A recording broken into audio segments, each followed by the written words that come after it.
বন্ধুসকল এয়া পাঠশালাত আমি অসম সাহিত্য সভাৰ স্থলীত আছোঁ। এয়া পুৰা কাম চলি আছে পূৰ্ণ গতিত।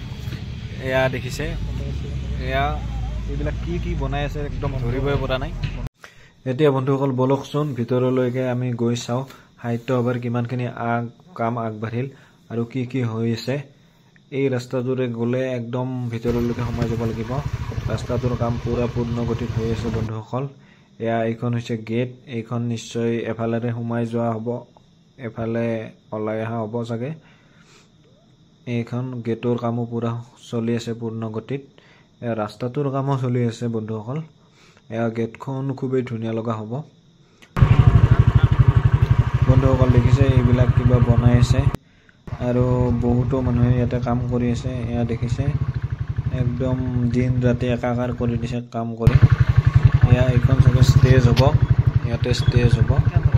এয়া দেখিছে পুৰা তিৰপাল টনা আছে। এইফালে এনেকুৱা বহুত ডাঙৰ বিশাল এৰিয়া বন্ধুসকল। এয়া দেখিছে এইবিলাকত চাগে দোকান চোকান কিবা হ'ব। এয়া দেখিছে বহুত ডাঙৰ এৰিয়া। এয়া চাৰিওপিনে এনেকৈ লাইট দিয়া আছে আৰু পুৰা কাম চলি আছে। বলকচোন বন্ধুসকল এতিয়া আমি সেইফালে যাওঁ।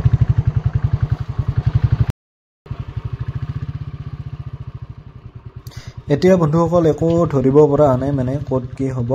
মই যিমানখিনি পাৰোঁ ভিডিঅ'ত আনিবলৈ চেষ্টা কৰিছোঁ। অলপ হ'লেও মই ভিডিঅ'ত আপোনালোকক দেখাবলৈ চেষ্টা কৰিম। এই সভাখনত বন্ধুসকল চাবলগীয়া বহুত বস্তু দেখা পাব। 530 কোটি টকাৰ সামগ্ৰী, বিজ্ঞানৰ সামগ্ৰী মানে এই সভাখনত আপোনালোকে দেখা পাব। এই সভাখনৰ বন্ধুসকল ৰান্ধনী ঘৰলৈ যাওঁ বলক।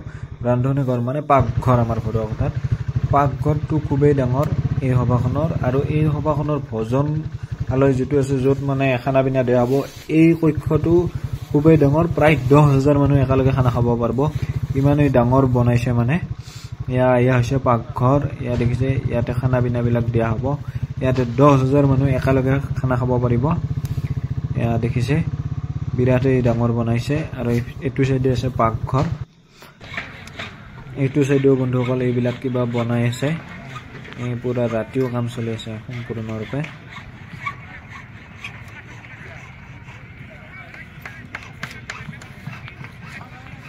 এয়া দেখিছে জাপি বনাই আছে। ইয়াতে এটা ইমান ডাঙৰ জাপি বনাই আছে, মানে 78 ফুট উচ্চতাৰ এই জাপিটো হ'ব। এয়া পুৰা কাম চলি আছে দিন ৰাতি। এয়া জাপিটোৰ কাম চলি আছে দেখিছে বন্ধু। এই জাপিটো বন্ধুসকল ৰেকৰ্ড হ'ব গৈ আছে চাগে। তেনেকুৱা জাপি মই আগতে দেখাও নাই আৰু শুনাও নাই। এই জাপিটো খুবেই ডাঙৰ। বাছ সাঁচি আছে আৰু যিসকলে বৈ আছে জাপিটো, এয়া পুৰা দিন ৰাতি চলি আছে মানে কাম জাপিটো বানতে কেইদিন লাগিল? 1.5 মাহ মানে লাগছে। বহুত দিন লাগছে। কেইজন মানুহ লাগি আছে টোটেল? 20 জন মান। বন্ধুসকল এই জাপিটো বনাওঁতে প্ৰায় 1.5 মাহ গ'ল আৰু 20 জন মানুহ একেলগে কাম কৰি আছে। গতিকে ভাবি চাওক বন্ধুসকল জাপিটো কিমান ডাঙৰ হ'ব। গতিকে এইটো বিৰাট এটা ডাঙৰ জাপি। এয়া দেখিছে বন্ধুসকল পুৰা পূৰ্ণ গতিত দিন ৰাতি কাম চলি আছে। এয়া ডাম্পাৰখনেৰে কিবা আনিছে, এয়া ইয়াতে নমাই আছে মানে। এইবাৰ মানে বন্ধুসকল সাহিত্য সভা অলপ বেলেগ ধৰণৰ হ'ব। গতিকে সকলোৱে আহিব বুলি আশা ৰাখিলোঁ সাহিত্য সভাত। এয়া দেখিছে এয়া গছজোপা, গছকেইডাল ইমান ধুনীয়াকৈ সজাইছে। এইখিনি নিশ্চয় চেল্ফি পইণ্ট হ'ব চাগে। বন্ধুসকল ক'ত কি হ'ব ভালকৈ ধৰিব পৰা হোৱা নাই এতিয়া। এয়া এইবিলাক কিবা বনাইছে, আমি একো ধৰিব পৰা নাই বৰ্তমান। এয়া মেজিও বনাইছে চাৰিওকাষে। অকল সাহিত্য সভা আৰম্ভ হোৱাই নাই, কিন্তু মানুহৰ ইয়াত বহুত ভিৰ হৈছে বৰ্তমানে। পাঠশালাৰ যিখিনি লোকেল মানুহ আছে, স্থায়ী মানুহ আছে, গোটেই এপাক হ'লে সন্ধিয়া আহে মানে, তেনেকুৱা হৈছে মানে। ইয়াতে আহি মানে বন্ধুসকল বিৰাটেই ভাল লাগিছে, মানে যাবই ইচ্ছা নাই এনেহেন।